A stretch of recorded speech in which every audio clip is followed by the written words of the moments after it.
Better Late Than Never. Welcome. It's my favorite. 2 episodes in a day? Fucking Anton Lander. I really like the backup car. Do you?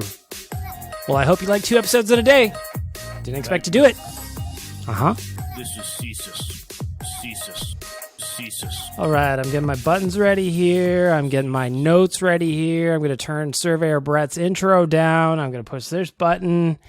And we're just going to get right into it. We've got a second reaction episode of Better Late Than Never coming up on the same day. The draft, baby. You got to love it. What is this one about? Well, Duncan Keith retired. Oilers, $5.5 million in cap space that I personally didn't expect them to have. I'm just going to walk through it. I'm going to walk through it, and I'm going to get to all of the things that we needed to know about Duncan Keith. First, I want to tell you about the audio department. If you go to theaudiodepartment.ca, you can book time in their studio right then and there. Of course, they are a recording studio. They want you to be there. They want to showcase your creativity. The audio department works to create a safe space for creativity and collaboration for artists and musicians to realize their potential and share their message through sound and story. Check it out, theaudiodepartment.ca. So let's just get right into it. If you haven't listened to the Zack Kassian reaction episode that I did this morning, first thing this morning I put that out, go back and check that out. This is episode 32. Check it out, 31. So I've got 3 episodes of Better Late Than Never in the last handful of days. You gotta like that. If you like the content, if you like free content, if you like me, you got to appreciate what I'm doing. If you don't like me, let me know. I still want to know what you like about the podcast, what you don't like, trying to improve it as we go on. But let's get right to it. Today, Pierre LeBrun broke the news that Duncan Keith would be retiring after a incredible NHL career, quite frankly. He played for 17 total seasons, 1,256 games, 106 goals, 540 assists for 646 points. That is only his regular season stats. Duncan Keith, without question, is going to be a Hall of Fame player. There is no doubt about it in my mind. The guy has done everything you can possibly do at the NHL level.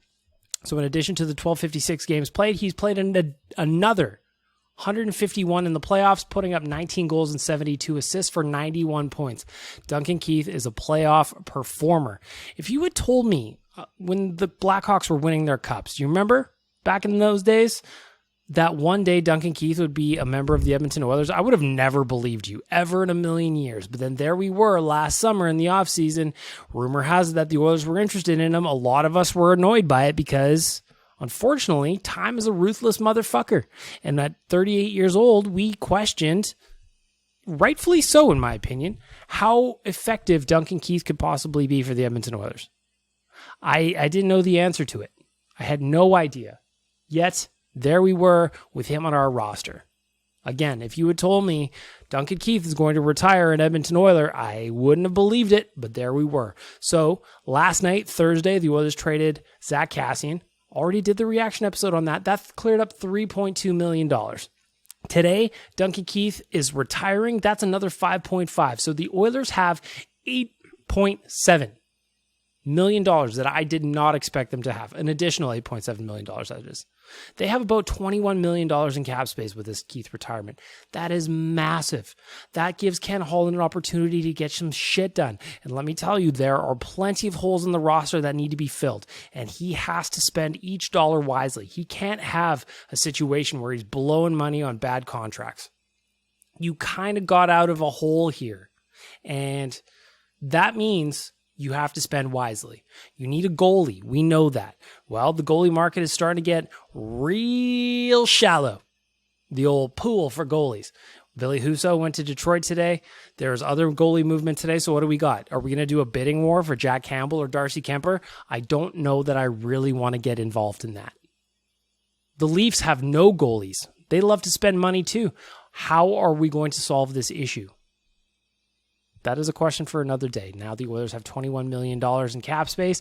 We didn't expect them to have it. Well, pressure is on. And I don't think that's unfair to say that the pressure is on either. Ken Holland needs to figure out a way how to get out of this summer getting his team better than where they were. And that's going to be difficult. But The question I have, does this extra money free up the room for Evander Kane? Are they interested?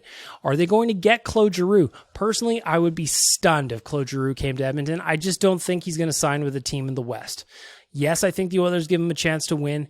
Yes, I think they would give him more term than he would maybe get elsewhere.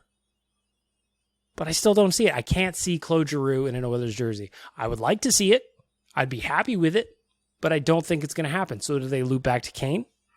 Does this just give them the money needed to make that happen? Again, what's the term look like? What do the dollars look like?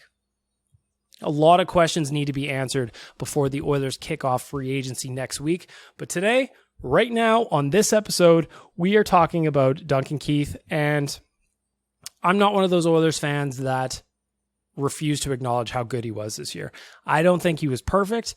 I don't think he was the Duncan Keith that won Conn Smythes. I don't think he was the guy that won Norris trophies, but I think he was solid. And for a career that is absolutely going to land him in the Hall of Fame, I'll give you a round of applause, sir.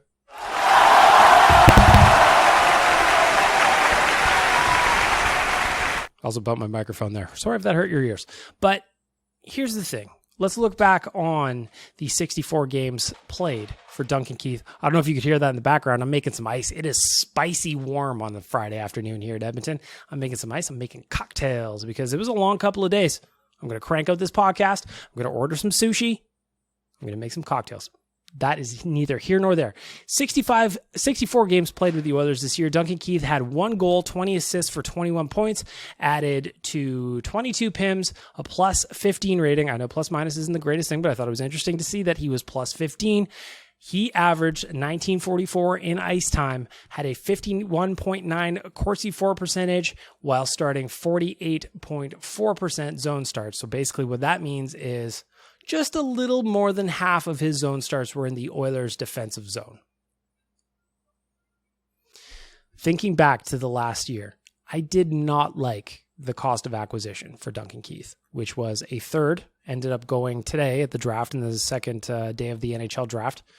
Gave up a third, gave up Caleb Jones. I didn't like it, and Chicago retained no money. So at the time, I was just like, man, fuck, I liked Duncan Keith. I really did when he was younger and he was winning cups in Chicago. But how is he going to contribute on the Edmonton Oilers?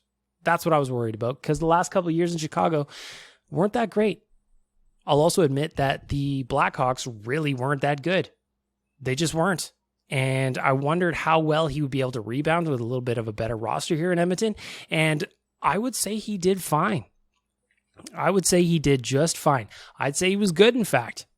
So for anybody who would say that Duncan Keith wasn't good for the Oilers this year just because they don't like the cost of acquisition of what it cost to get him here in the first place, I think that is, you can't buy those opinions, at least not to me, because I didn't like the cost of acquisition either. But if you remove that, I understand sometimes you can't, but if you remove that fact and look at what he did on the ice, I thought he provided the Oilers with some stable defending.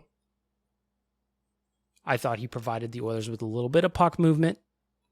And I thought he provided the Oilers with a whole lot of leadership. If you listen to any of the players in their exit interviews as they were wrapping up the season, everyone had good things to say about Duncan Keith. And how do you measure the value of what he taught Evan Bouchard as a pairing towards the back half of the season? I know if you're into the analytics, I understand that, oh, well, Evan Bouchard was better with this guy or he was better with that. And I get that. But you can't tell me there's nothing to be learned about playing with a Hall of Famer that has got, and I quote, 3 Stanley Cups, 2 Norris trophies, and a Conn Smythe trophy on his belt, under his belt. You can't tell me there's nothing to be learned from that. You can't tell me Evan Bouchard sitting beside him in the room, if that's what would happen, I don't know, I'm not in there, but sitting beside him on the bench, playing with him as a D pairing, as a D pair, I should say, you can't tell me that he didn't learn a lick from Duncan Keith. You can't tell me that. It's what annoys me about Oilers sometimes is that you can't criminalize a player like this in the sense that, like I said, I did not like the trade. I didn't like the cost of acquisition. I didn't like that Chicago didn't retain salary. I'm removing that. What he did on the ice was pretty solid. Pretty solid. For me, when I think of Duncan Keith as an Oiler, I think of a guy who came to town and did his job. Was he the best defenseman that you would ever see on the ice in the NHL? Absolutely not. But at 38 years old, I thought he gave the Oilers reliable minutes. Again, he was averaging 1944. And there's some intangibles there that we probably don't even know about because we're not involved in practices, we're not on the ice, and we're not in the room. So, am I happy Duncan Keith retired? Frank's fired up. Frank is fired up about the retirement. He's happy about the cap space. So when I think about Duncan Keith retiring, part of me is happy because the Oilers have more money to spend. Maybe that's the money you spend on a goalie right there. I don't know. But 2, I think of a guy who provided them reliable minutes in the back half of his career. This wasn't like an Adam Oates situation where Adam Oates came into Edmonton on the tail end of his career and did nothing. Duncan Keith was a contributor. And 3, I hope the other defensemen looked at Duncan Keith and how filthy he was when defending in his own zone, and I mean physically, that is, and learned a little something and carried a little bit of that forward because that guy was absolutely filthy back there. The slashes, the hacks, the pushes, the jabs, probably some butt ends in there that we didn't even know about. I like that stuff. I like that the defensemen are doing that kind of thing, and Duncan Keith did it well. Now, there's plenty of questions about the time in Chicago, not answering things, and that's horrific. It's abhorrent. I'm not going to get into that right now. I've given my piece on that many, many times over the year, but today we're talking about the retirement. Today we're talking about getting a little bit lucky that the Oilers are going to get some cap space that, as I mentioned 3 days ago, I really didn't know that they were going to get. If you listen to my Wednesday, my draft predictions episode with Jason Gregor, my bold prediction was 1, Zack Kassian was going to be back for 2022-23. That didn't happen. He's in Arizona now. And we also talked about Duncan Keith. We're just like, will he, won't he? We don't know. Well, now the answer is no more Duncan Keith. A little extra cap space to spend. Now what do we do? So what's my reaction to the Duncan Keith retirement? I'm pumped on it. I'm pumped on it for the opportunity to get upgrades on the roster. Duncan Keith at this stage in his career was not a $5.5 million player. That's not to say that he wasn't a valuable player for this hockey team, because I just went over reasons why he was. But at $5.5 million, he's just not that guy anymore. And that's not his fault. As I said, Father Time is a ruthless motherfucker. He'll catch up to all of us. I'm basically the same age as Duncan Keith. I wake up with all kinds of pains and I don't even do shit, let alone play at the National Hockey League level. Battling with dudes way bigger than him. Hacking, slashing, all that shit. So when I think of this retirement, what I think of is the opportunity that presents itself. Again, just like Zack Kassian, how are they going to spend the money? Who's it going to? How are they going to fill the void left by Duncan Keith? Again, 1944 in average ice time. Well, that's no small feat. Those are significant minutes that they need to figure out here. They really need to figure it out. So what do we got here? I'm looking at the unrestricted, if they're going into free agency, that is. What are we looking at? The unrestricted free agents that could be available to them. PK Subban elite tops the list because we're just sorting based on cap hit here at Cap Friendly. PK Subban, he's not going to do it. If anything, I wouldn't be surprised if he retires. Nick Leddy, I would actually have time for Nick Leddy a little bit. He made $5.5 million last year in St. Louis, 31 years old, 3 goals, 21 assists for 24 points. I might have a little time for that. Anton Strahlman, right-handed defenseman, 35 years old. I will, 8 goals and 15 assists with Coyotes. Maybe. I don't think so. Danny DeKeyser, pass. Calvin DeHaan, I'd have time for Calvin DeHaan. Again, he is 31 years old. Can play both sides on defense in 69 games. Nice. Had 4 goals, 4 assists for 8 points. John Klingberg, not going to happen. Josh Manson, man, I'd love it. Josh, I know you're 30. I know you want to go back to California, but why don't you come play for your old dad? Why don't you come play for Dave? More ice just dropped. I don't know if you could hear that, but more ice just dropped. Why don't you come play for Dave? Why don't you come harden up the right side of our defense? Because man, would I love it. Man, would I love it. I think of the idea of Josh Manson coming to play here. Yeah, the boots aren't maybe what we needed what we'd like to have on the back end in terms of mobility, but he's mean and he can defend and he just won a Stanley Cup, so he knows what it takes. Is there value in that? I personally think there is. So I would have a lot of time for Josh Manson, albeit he plays on the wrong side. Oli Mata, no thank you. Justin Schultz, hey? Second tour of duty for Schultz? Not going to happen. Colin Miller? I don't think so. Nikita Zadorov, he's an interesting option for a third pairing, but at the same point, if you're going to play Nikita Zadorov on the third pairing, you're probably just going to play Philip Broberg, wouldn't you?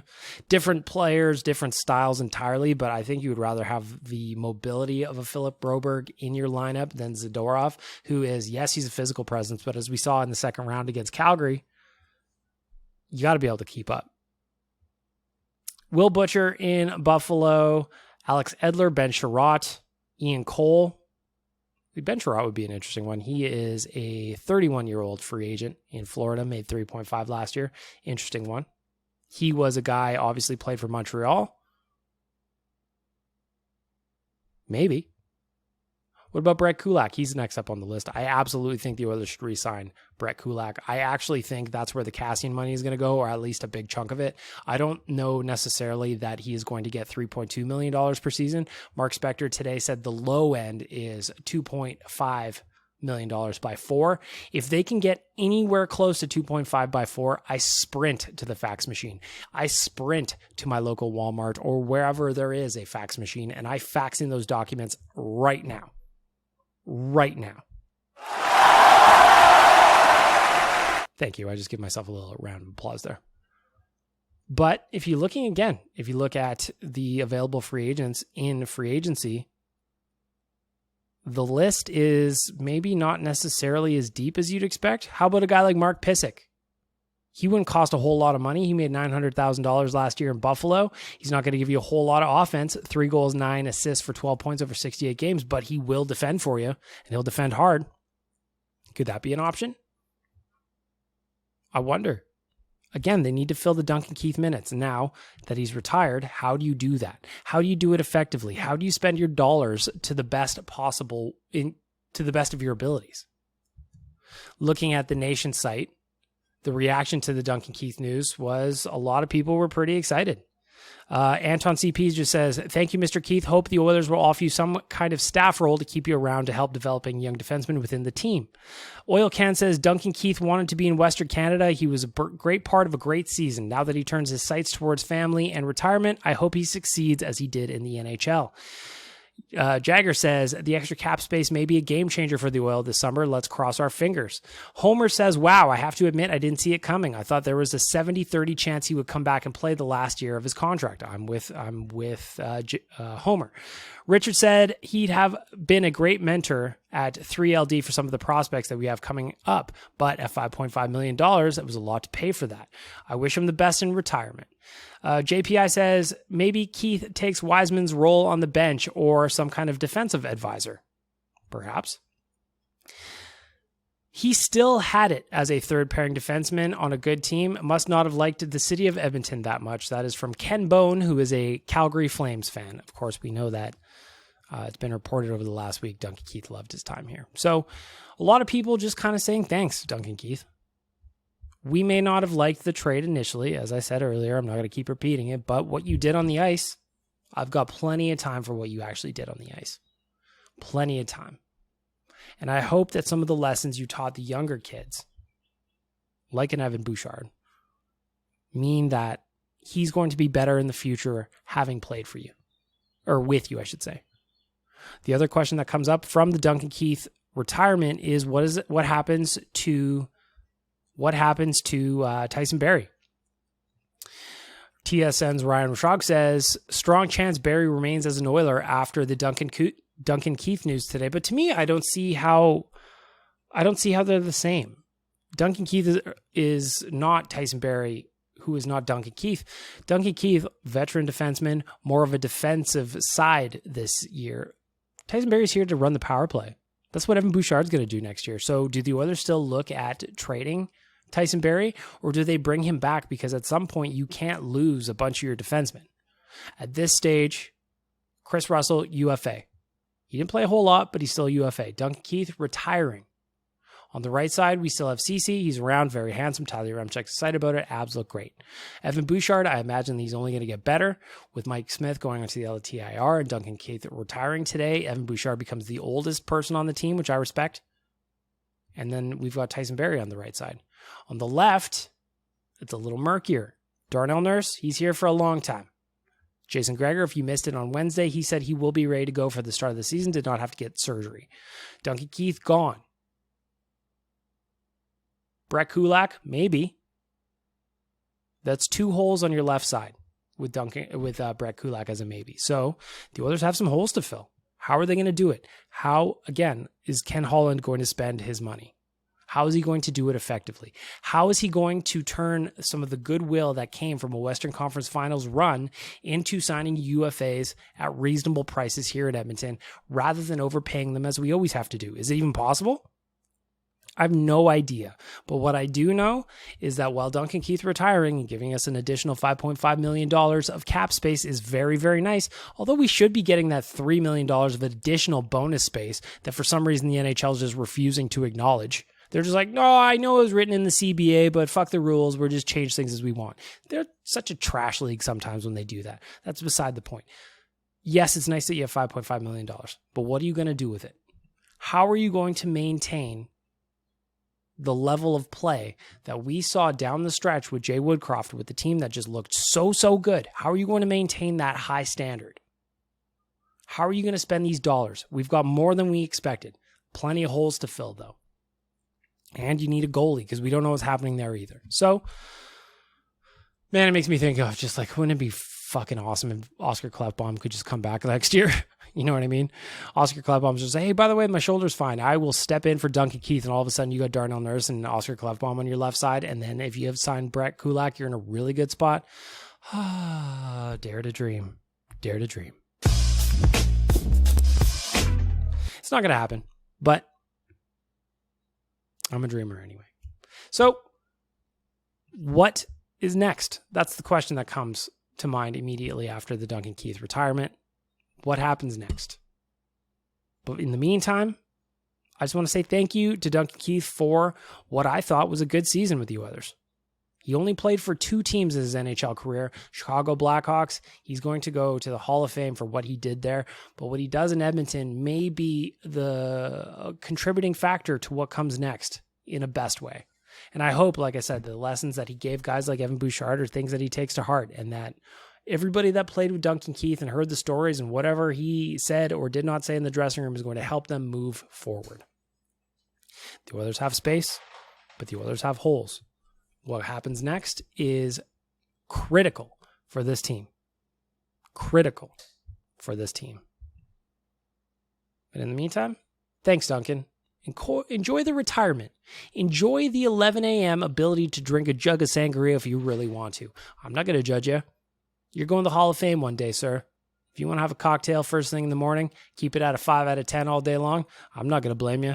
Fuck, you've earned it. You've earned it. And that's where we're going to end off the Duncan Keith retirement reaction episode. Again, I want to thank the audio department, title sponsor of the podcast, Trilogy Oilfield Rentals, for helping make this possible. And of course, my friends at Arcadia Brewing and Rig Hand Distillery. Better Late Than Never, episode 32, a second bonus episode in a single day.